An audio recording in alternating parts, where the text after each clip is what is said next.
Zdaj pa lahko rečem že dober večer. Veseli smo, da so nam danes vremenski bogovi zelo naklonjeni. Upam, da bo tako tudi jutri in pojutrišnjem.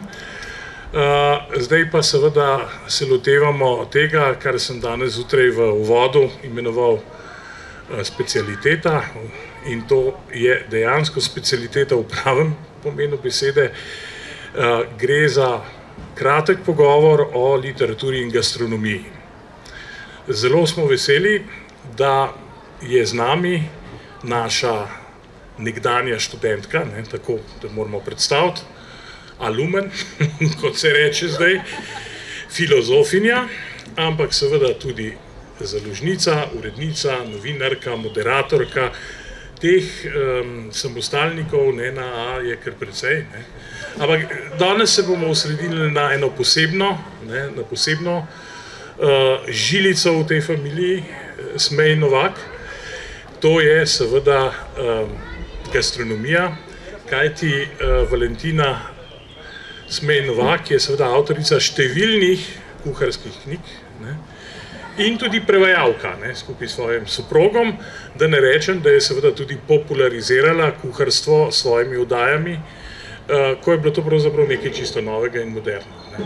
In je to zelo vplivalo na mlajšo generacijo. Poleg mene je seveda še moj kolega Alen Širca.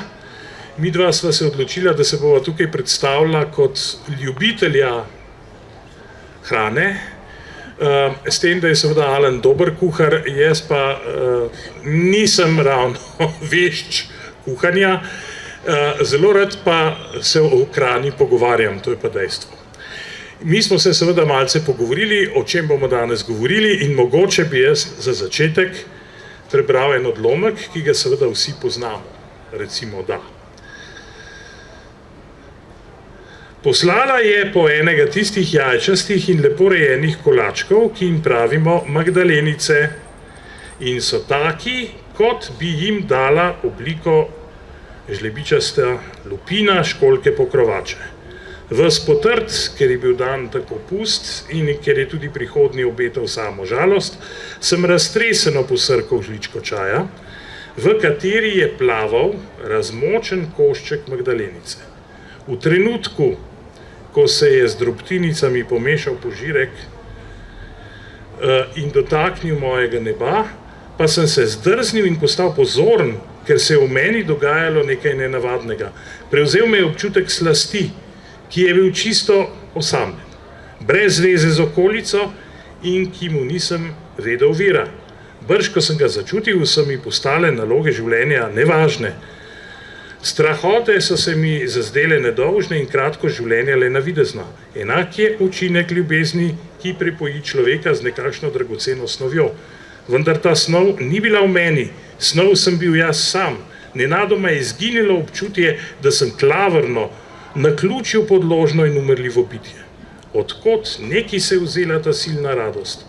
Čutil sem, da je zvezana z okusom čaja in kolačka, da pa je nekaj neizmerno večjega in najbrž čisto drugačne narave. Odkot se je vzela, kaj je pomenila, kam naj sežem, da bi jo ujel? Popil sem drugi požirek, pa nisem našel v njem nič več kot v prvem. Nato tretjega, ki mi je dal še manj kot drugi. Bolje bo, da preneham, saj je videti, da skrivna moč pijače pojema. Skratka, ne bom nadaljeval, jasno je, da je tukaj znameniti citat našega letošnjega jubilanta, takega tragičnega jubilanta, ker je 100 let od njegove smrti. To je seveda Marcel Proust in to je odlomek iz dela Combray. No in malce smo se prej pogovarjali, o čem bi govorili, in seveda magdalence so ključen del literature in gastronomije. Verjetno za marsikoga se tukaj tudi vse konča. Marcel Proust je izviral iz višjih krogov in seveda v tistih časih jesti v Franciji magdalence je pomenilo seveda pripadati višjemu sloju. Zdaj, tukajle sem v Mercatorju kupil Saint-Michel mini madeleine za €30. In v tem smislu vidim nekoliko banalizacijo teh slavnih magdalenc. Zdaj pa dam seveda besedo tebi in Alenu, pa mi povejte, kaj mislite o tem. Jaz bi se najprej lepo zahvalila za to povabilo, lepo najavo in tudi za ta prebran odlomek o Magdalenicah. Jaz seveda te Magdalenice v tej prozaični embalaži kot mama 3 otrok zelo dobro poznam in zmeraj znova sem na nek način hvaležna s globalnim preskrbovalnim verigam in razvoju prehranske industrije, ki uspeva nekaj tako poetičnega zapakirati v tako lično, praktično, obstojno embalažo in vse to ponuditi za €30. Tako poceni se ne dobi niti zveščič kombreja v kakem antikvariatu. In seveda vsi potem, ko odpremo te Magdalenice, tudi doživimo tisti antiklimaks in se vprašamo, ali so te Magdalenice sploh dobre. Gotovo so bile tiste, ki jih je spekla tista teta, drugačne, so bile boljše. Pa verjetno niso bili. In najbrž pridemo do tega, kaj polni ta drugo plast hrane, ki je onkraj senzualnega, onkraj tistega, kar položimo v usta. To pa polnijo vsi ti spomini in interpretacije, ki jim jih pripisujemo, vso to simboliko, ki na njih projiciramo. In vso to vlogo se zmeraj znova zdi, imajo vse te omembe hrane tudi v literaturi. Nenazadnje, seveda, Proust ni bil prvi, ki je uporabil hrano kot nek agensko, neko prispodobo, ki je hotel povedati še nekaj drugega. Vem, da je to, kot ti si omenil, implicira, da je bil del visoke družbe. Seveda, meni implicira tudi to, on je rekel, modelček v obliki pokrovač. Tudi to moraš poznati in seveda ne pozabimo. Tudi Slovenci smo že v Vodnikovi knjigi, ki je šla 100 let pred, se pravi 1799, to je bilo napisano 1909, se mi zdi, 100 let pred Proustom, smo že imeli neko jed, ki je tudi bila spečena v modelčku v obliki pokrovač in so bili umetni ljubljanski mušeljni. Se pravi, in implicira nekaj, da pač očitno pravih, da so tiste Jakobove pokrovače se nekoč jedle, potem se pa niso in so z njimi rajši polnili model s tem, roko na srce, precej brezokusnim, biskvitnim, precej običajnim testom. In seveda tako nikoli zares ne moremo odgovoriti na vprašanje, ali so Magdalenice sploh dobre, ne da bi se ob tem preveč razgovorili in zaklepetali in zapletli. Ja, seveda, to je marsikdo na Slovenskem, ki seveda ima zdaj možnost za €30 kupiti Magdalence, je razočaran in si reče, a je to, a je to vredno zdaj Prousta. Ampak to je važno, ker ti praviš, seveda to je otroštvo. On je bil navajen na ta okus in seveda očitno je imel tudi zadosti časa, da se je s tem okusom lahko ukvarjal. Jasno, en proletarc ni imel časa seveda pokušati in o tem razmišljati, kaj je. Torej, jaz moram reči, če smo zdaj že pri osebnih izkušnjah in Magdalencah, sem imel pa redek privilegij, da sem nekoč dobil ponujene Magdalence, ki jih je spekla Radojka Vrančič. To je bil pa poseben privilegij. Ona je servirala Magdalence skupaj s šampancem, imamo tudi šampanc tukaj, ni bilo lipovega čaja in mislim, da mi je dala tudi takrat recept in celo povedala mi je, kje se dobijo te modeli za Magdalence, mislim, da so bile tam, včasih je bila ena trgovina in tako naprej, jaz seveda takrat nisem imel časa ali pa, ampak vendarle je moj spomin na Magdalence povezan z Radojko Vrančič, ki velja za gospo z Magdalencami. Tako da tukaj smo kar naenkrat zdaj ponotranjali in rahlo udomačili neko jed, do katere imamo vendarle neko distanco.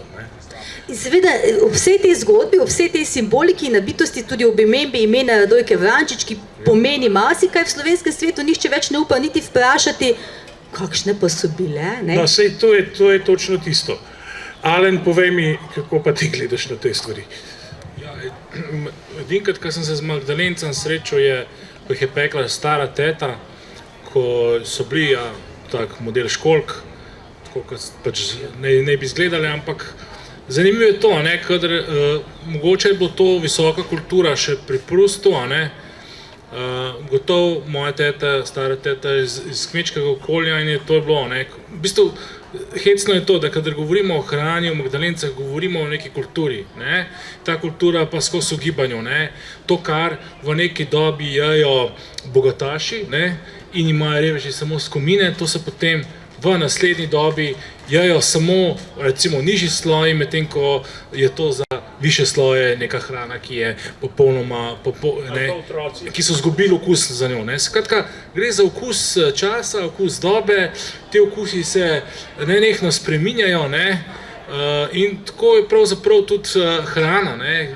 Pač to je mi mislimo včasih, tudi sam mislim, da so okusi večni, da so okusi, ampak na okuse se navadimo, ne? Pa tudi zelo je važno, kaj si družba okoli nas misli o določenih okusih in tako naprej, tako da to je to zelo zanimivo, ne? Pravzaprav. In tisto, kar je seveda zelo važno, ne?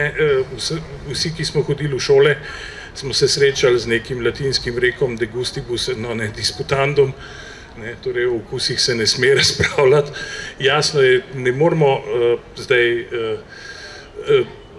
kakorkoli iti v te čase, ker pravzaprav ne vemo točno, kakšne Magdalence je jedel Prusta. Ne. Predvidevamo, da je bil recept tak, kot je bil od Radojke Vrančič. Je pa nekaj, ti si mi nekaj rekla, da si brala eno zanimivo razpravo o tem, da morda pa recept oziroma meni ni vedno, da je včasih hrana samo hrana, no, to tako.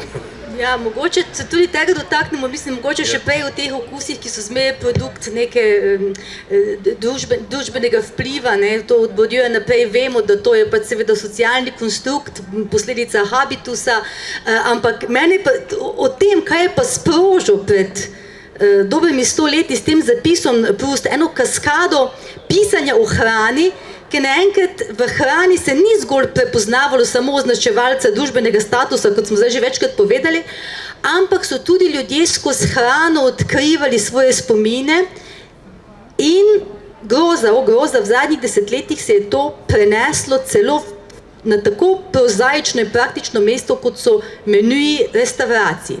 Danes najprestižnejše restauracije na svetu, ki že najdražje, tako imenovane vrhunske restauracije, ki se dičijo s temi različnimi priznanji in tudi postajajo na nek način same sebi namen, ki že dolgo ne kuhajo več hrane, ampak se čedalje več ljudi sprašuje, kaj pa one sploh kuhajo.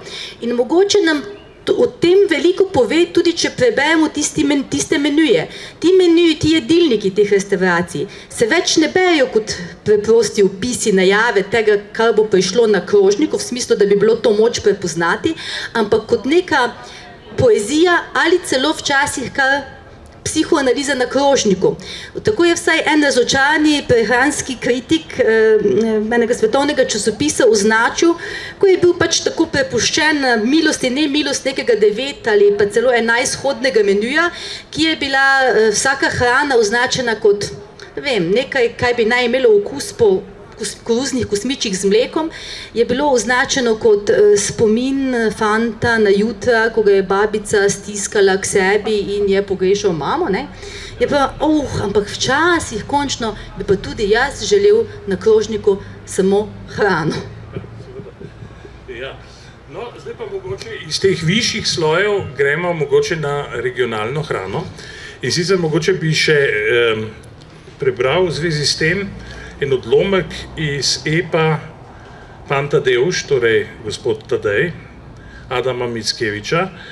In ob tem se spominjam kar neki, skoraj že 25 let nazaj, ne, Mojca mi bo dala prav, namreč bila sva na nekem tečaju poljščine in tam so pripravljali poljsko jed bigos in ob tem recitirali Adama Mickiewicza. Hkrati so pa poročali, ne vem, očitno je stvar treba dalj časa pripravljati, na vsakej tok časa je nekdo poročal, kaj se s tem bigosom dogaja. Ne? Ampak na vsak način je pa zanimivo, da so pripravo tega bigosa z Mickiewiczem s tem citatom povezovali. In preden gremo k naši regionalni hrani in naši literaturi regionalni, ne, mogoče en tak upogled v poljsko romantiko. Zdaj smo nekje tam meja Ukrajine, Litve, Belorusije, Poljske. Ne. In pripravlja se bigos. V kotlih so greli bigos, Skoraj ni besed za barvo, von, okus, ki ga ima ta jed. Le prazen zvok meščan bo slišal rime same, vsebine pa njegov želodec ne dojame. Prav ceni se litvanska pesem in jedača, če človek zdrav je s kmetov in se z lova vrača. Pa tudi brez začimb je bigos jed odlična, predvsem sestavlja zelenjava ga različna. Podlaga mu je ribano kislo zelje, pregovor pravi, samo v usta se zapelje.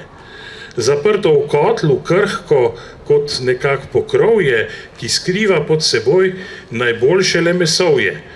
Tako se praži, ogenj mu iztiska sok, da para brizga iz posode naokrog in zrak vonjavo čudovito prepoji. Bigos je kuhan. To se zelo dobro spomnim, da so na koncu rekli.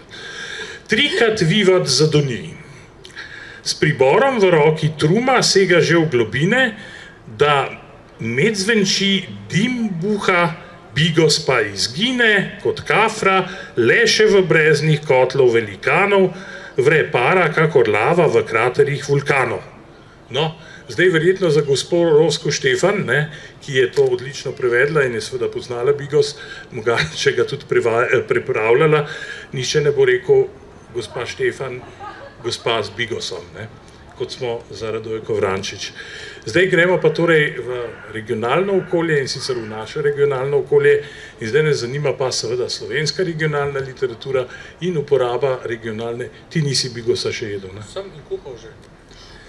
To pa ste slišali. Lahko rečem iz prve roke, da sem jedel bigos večkrat na Poljskem.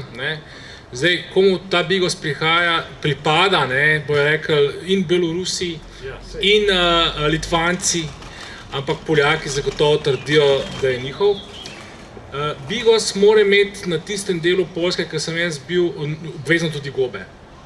In najbolj problem je bil okus teh gob in naredil ta bigos res, rekel, žmohten, tisto, kaj mu je dal, tisto neko kvintesenco in mi smo pa ugotavljali, kje so te gobe. Niso bili jurčki, bili so, pa smo ugotavljali, kaj bi to bilo, približen nam, v glavnem, nek raste pod borovci, skratka, jaz sem bil potem, da so to neke maslenke, te gobe, ki so tudi pri nas včasih znajdejo, saj vem, tamle na Notranskem sem že jedel pice z jurčki, pa so bile v bistvu te maslenke, s tem ponarejajo jurčke v določenih predelih, ampak očitno te maslenke, če to drži, te gobe dajo res tist okus temu, to je v bistvu kislo zelje, noter je svinjina, lahko je tudi več vrst, lahko je tudi govedina, brinove jagode, vse začimbe te dajo tudi noter, to so mi povedali skriti recepte, daš noter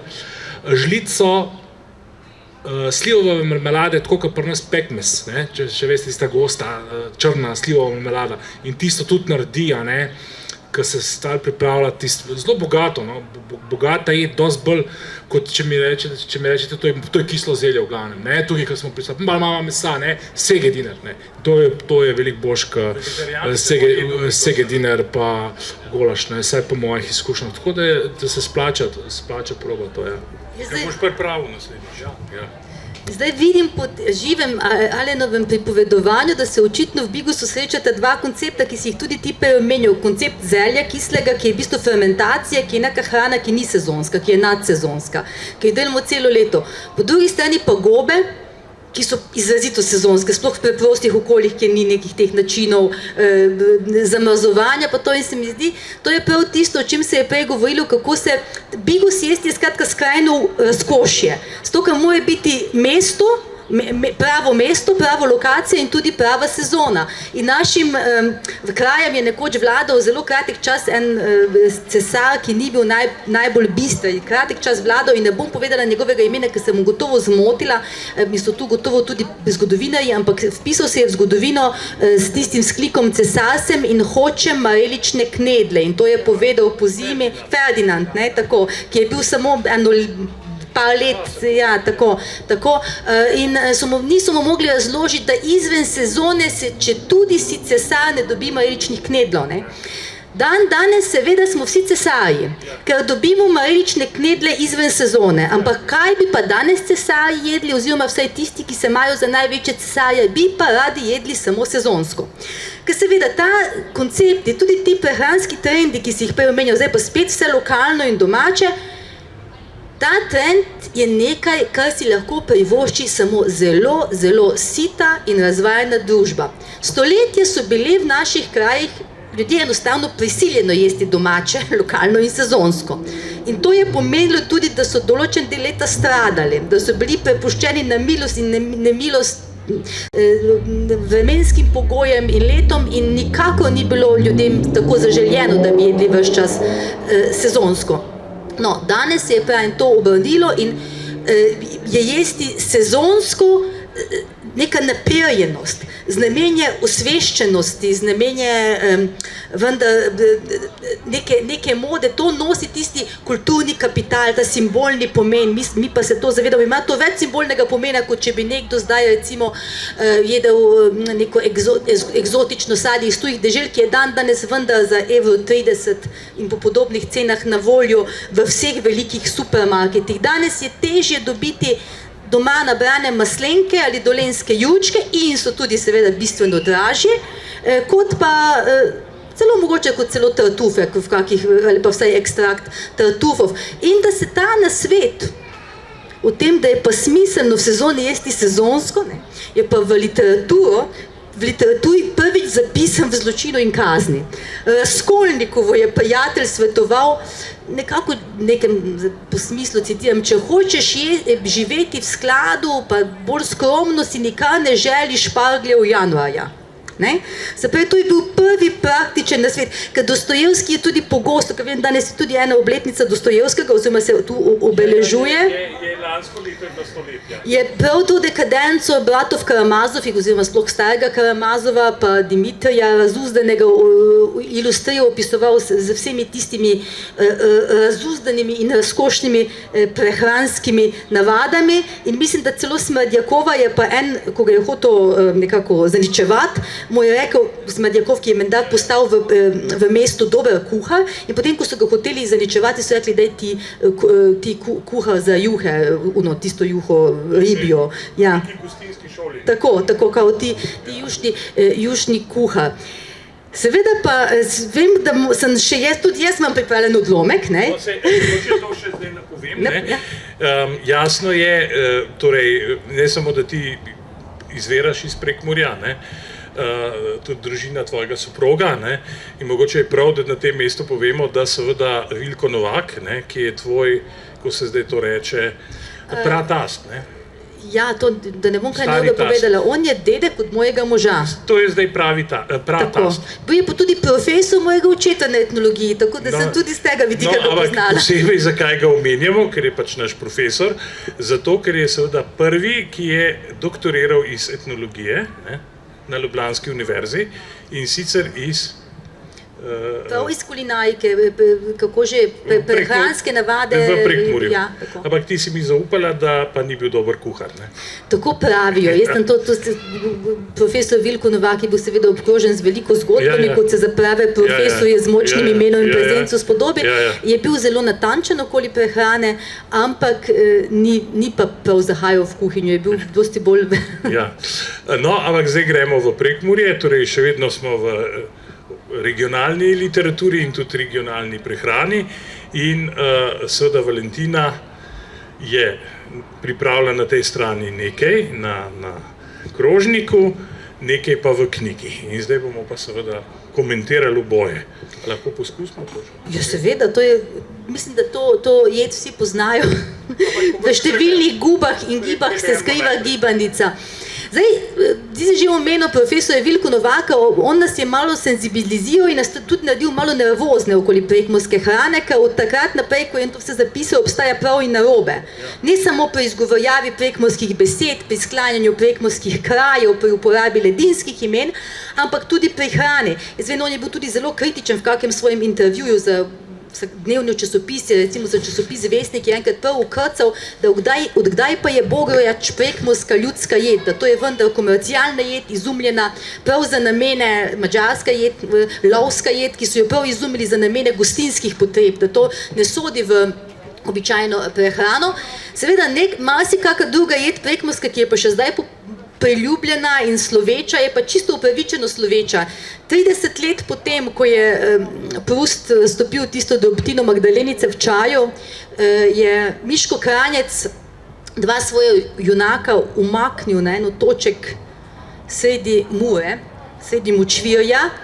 Po svetu je že divjala druga svetovna vojna, on jih je pa skril tja, obiskoval jo je samo razbojnik Peter Koštraca, to je zanimivo, je drugi razbojnik slovenski literaturi, ki se pojavi, tudi nekaj desetletij potem, ko se pojavi prvi in pohujša dolino Šentflorjansko, ampak tu je ta razbojnik drugače sprejet, tu ga preprosti ljudje sprejmejo.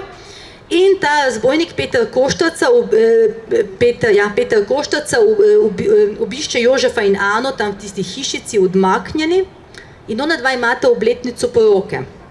In ta dan Ana Koštraca, skromna ženica, skuha pravo kosilo. In tu gre res na kar dolgih, Kranjec povesti o dobrih ljudeh piše gostobesedno, natančno opiše, vzame si čas, vzame si prostor, ni se mu mudilo in to se razteza, ta opis tega prazničnega obroka na 15-20 straneh. In to jed, jaz sem imela do gibanice samo še en medklic, sem bila malo zadržana, se mi zdelo, da je preveč popularizirana glede na to, kako pogosto se zares pojavlja v prekmurski ljudski prehrani, ker v Prekmurju ne jemo vsak dan gibanice. Ko sem jaz moji babici rekla, da naj speče gibanico, me je narobe razumela, pa mi je spekla gibice. Gibice, ki so se vsak dan pekle. Gibice, to je en ploščat kruh, ki se je spekel gibanica, to se je peklo, vendar tako da sem zmej mislila, pa je to.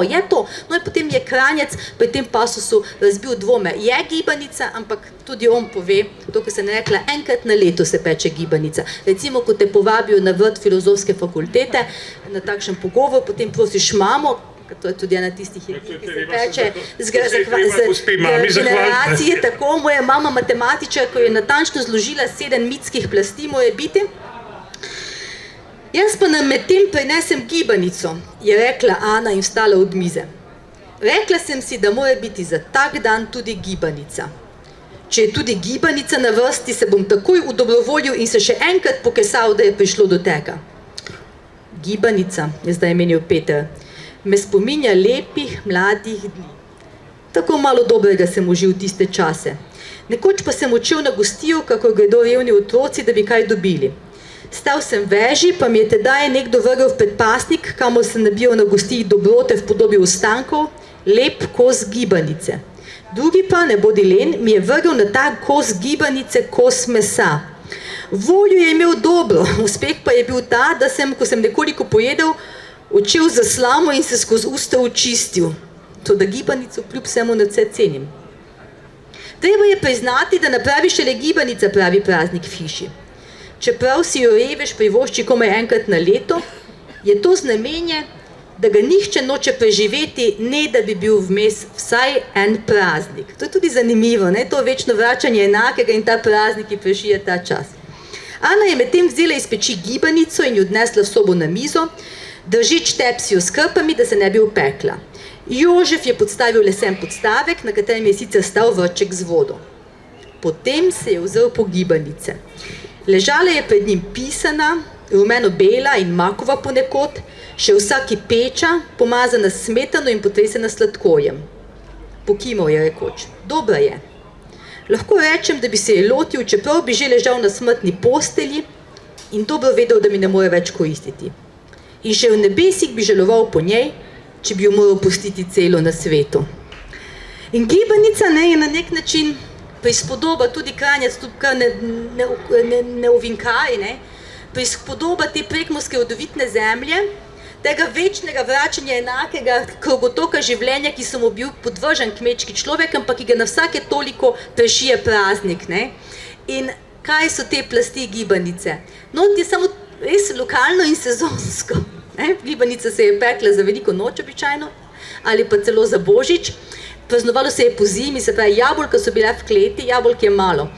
Skuta, smetana, mak, orehi, dvojno testo, krhko masleno, izvirniku zamešano seveda s svinjsko mastjo, ne z maslom, maslo ni bilo tako prezentno v kuhinji, in vlečeno testo, pač zamešano, tipično vlečeno testo, moka, voda. In te dva tipa testa morate biti, precej logično si sledijo te plasti, jabolka niso posamična plast, ampak zgolj vlažijo plast maka in prav nobene vanilije, mogoče kakšen šnops, ne?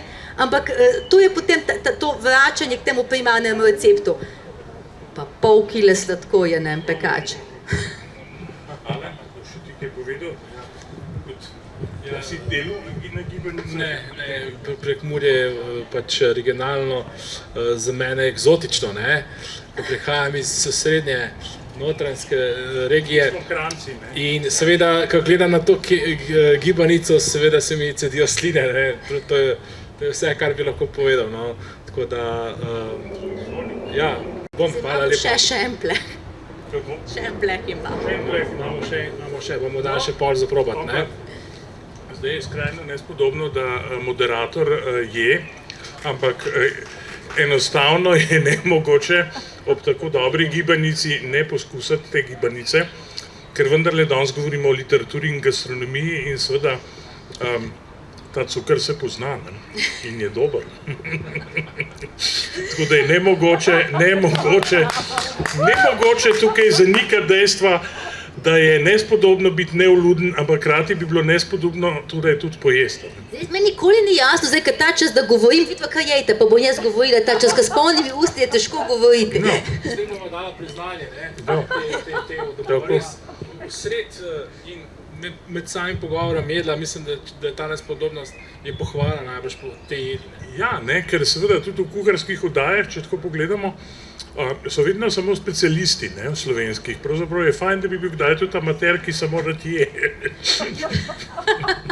Ja, to je koncept kuharske oddaje, ne, ker pravijo, ker to je oddaja, kjer se kažejo neki užitki, ki jih bolj vprašanje, koliko ljudi samo rado je in koliko ljudi potem res to doma poustvari. Zdaj samo še moram to etimološko povedati, to v Prekmurju nikoli nam ni bilo jasno, ne, odkot ta gibanica, ker vendar se ne giba. Gibati pomeni v prekmurščini, če testo vzhaja, se mu reče, da se giba, ne.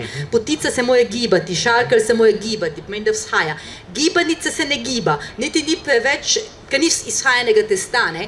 Se pravi, te gibe so v bistvu gibanica od gub, ne, v gibaj. V Prekmurju se ta guba od uja preglasi v i in od tu pride ta, in res v bistvu ni enake, Madžari imajo nekaj podobnega, čemu rečejo flödni, ampak ni ločeno s testom na ta način. In meni je zanimivo, da je bila ta prekmurska zemlja očitno do te mere zanesljivo rodovitna, da se je lahko spekla tako dekadentna jed. Ker v osnovi je dekadentna. To je potratno za neko okolje, recimo. Ja, očitno je bilo še zmeraj proti pomladi dovolj vsega na zalogi, da so lahko za Božič in za to, kot pravi, enkrat spekli, ne. Se pa je res to peklo enkrat na leto, ne nazadnje tudi zato, ker se kar dolgo časa to vse pripravlja. No, skratka, gibanica je zelo dobra, ne, verjetno bodo še malo kolegi lahko tudi poskusili. Bili smo pri zajtrku, ne, ker konec koncev Prust je to nekako dopoldne jedo, ne. Potem smo bili pri Bigosu, recimo pri glavni jedi, ne. Zdaj malce tako gremo iz Francije, pa gremo malo na Poljsko, pa gremo v Prekmurje, ne. Ampak na koncu bi pa vendarle še mogoče kakšno rekli o desertu. In sicer o sirih, ne. Zdaj, tudi tukaj so pogledi drugačni, ne. Zdaj, če ti nekoga povabiš na neko večerjo, recimo v Franciji, bo absolutno na koncu sir, ne. In to več ovnih, ne. Ali kako?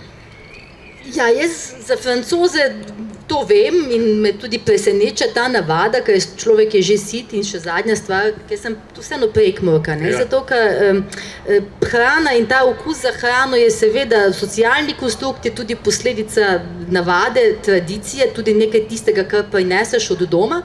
In v Prekmurju se pač edini sir, ki se je skuta v gibanici, ne, ali pa skuta na makovih rezancih, ker mi smo tudi močna domovina močnate prehrane, ki se je razvila v naših krajih, ne, v srednji Evropi, v kateri so bili ta dolga obdobja posta in potem rib se ni jedlo in se je jedlo takrat močnato, ki je imelo vlogo glavne jedi, ne, recimo carski praženec s solato. Da se vrnem, ja, seveda, pri nas je carski praženec kot slana jed. Reče se mu bak ali pa krašmon, ampak se je solato. Ne? To je druga, to se za otroci delajo. Pri nas je to na taka tipičnih petkovih večerih. To otroško, če je cukor. Tipične. No, ampak da se vrnem k siru, meni se je zmeraj zdelo, v Prekmurju še zdaj, sir bi jedli, ne? To je zanimivo. Vidite, tudi njemu so dali na gibanico en kos mesa, ne? Ki mu je sicer bil preveč. Ta zanimiva ideja, da je nekdo imel mleko, se je sesirilo, potem ga je stisnil, potem ga je razglasil za užitnega in rodil se je sir. Ne si to predstavljam tako rojstvo sira, kot bi rojstvo tragedije, rojstvo sira iz duha mlečnega. No, ampak mogoče še tako za konec, ne?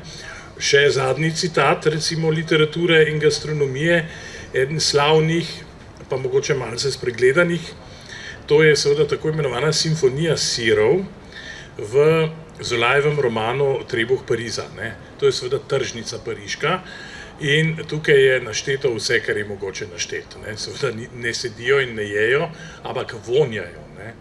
Ker Zola uvaja von v literaturo, seveda pred Proustom, ne? Ki pa očitno uvaja že kar okus. Ne? No, takole to gre. Na pladnju so bili kozji sirčki, debeli kot otroška pest, trdi in zelenkasti, podobni kamnov, ki se na škrbastih zvitih zahvalijo izpod nog mrkačem, voznikom črede. Tu so bili tudi smrdljivci, svetlorumeni zlatorogci, to je Mont d'Or, ne, od katerih je bil prijeten zadah. Hlebčki iz okolice Troja, na robovih okrušenih, izpuhtevajoči ostrejši duh, v katerem je bilo čutiti smrad vlažne kleti, siri iz Camembera, ki so svojim duhom spominjali na divjačino, torej duh divjačina. Pa Neufchâtel, Lambourg, Marolles in Pont-l'Évêque, 4 oglati siri, od katerih je bil vsak po svoje darežljiv in ta darežljivost se je stopnjevala, tako da so se ti zastudili. In še siri Livaro, rdeče pobarvani, sicer pa tako ostri, da ti razgrejejo grlo, kakor žveplene pare.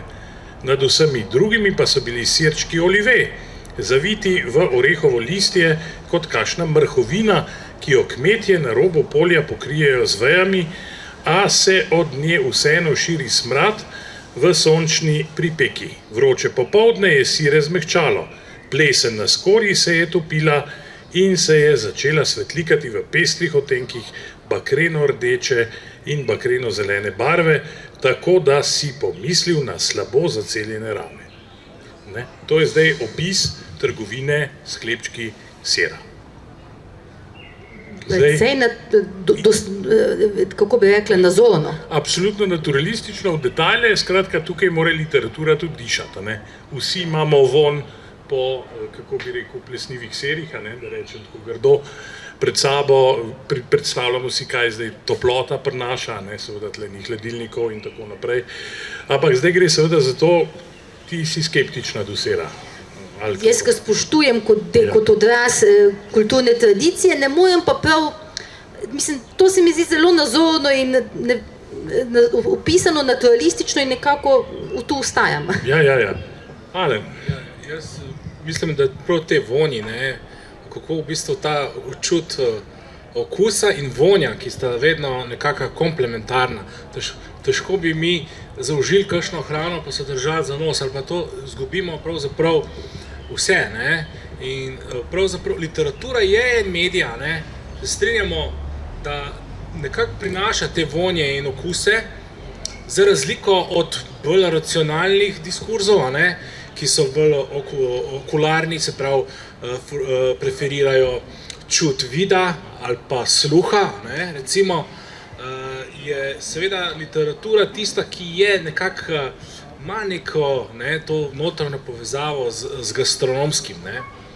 Tako da, absolutno, zanimivo, jaz sem nekako imel, sem mogoče narobe razumel, jaz sem pričakoval tudi malo Zolajeve Beznice, kakšen absint na koncu, zdaj je že taka ura, so pravili l'heure vert, zelena ura, ne vem, mislim o 5 ali 6 popoldne, mogoče malo že zamujamo, to bi bilo zanimivo, ampak zdaj Slovenci in Siri, to bi bila zanimiva debata. Jaz vem, da Švicari, ko pride, jaz poznam pač enim, ko pridejo še Švice, jim daš sicer malo za pokus tolminskega, 3/4 bohinjca, sicer pojejo, ampak dajo vam veriti, da nimamo pojma o serih. To sem dostikrat doživel, da Slovenci nimamo pojma v resnici v serih. Zdaj, mogoče je to spet en predsodek, pa se zdaj razvija, ampak da obstaja seveda neka mikro, ne vem, prodelava teh serov, vemo, da pravzaprav, če gremo recimo na planine, pa poskusimo ser, Muni sirari vedno reče, sir je živa stvar. Odvisen, kaj krava je, kakšna je sezona, to se bo poznalo okus siru. Medtem, ko mi iz trgovine dobimo artikel je enak artiklu. To je mrtvo, recimo, že to je ena stvar. Sir je v bistvu živa snov, ki zdaj, ko pride to v neko industrijsko okolje, kjer fabriciramo, kjer zagotavljamo pač kvaliteto in tako naprej, je to druga stvar. Tako da moram reči, da seri so zame neka še dosti neraziskana polje, ampak bi si sigurno želel, da je to Francijo pa tole, kar je tukaj, da smo slišali iz prve roke, zelo boljš poznati. Mogoče samo en komentar na sir in Slovence. Zdaj, seveda tudi to v Sloveniji je zgodila tako imenovana prehranska revolucija, prehranska odsveščenost.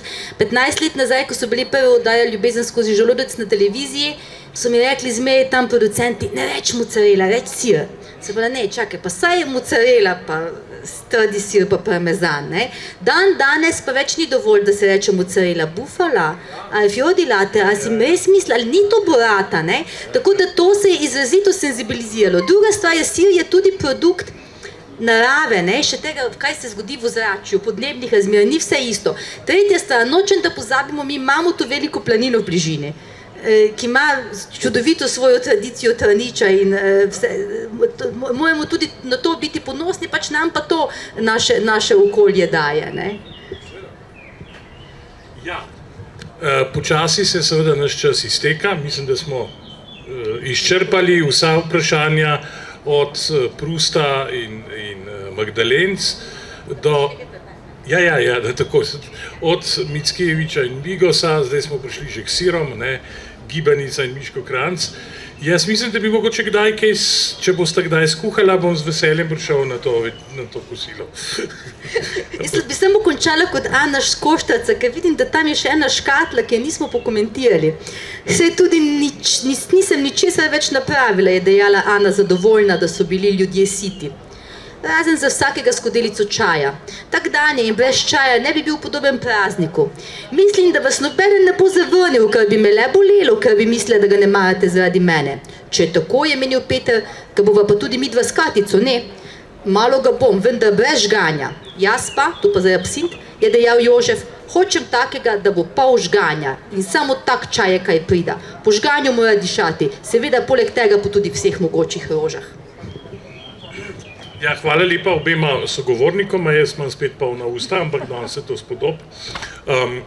Hvala lepa, da si prišla in da kot naša nekdanja študentka, da se vračaš.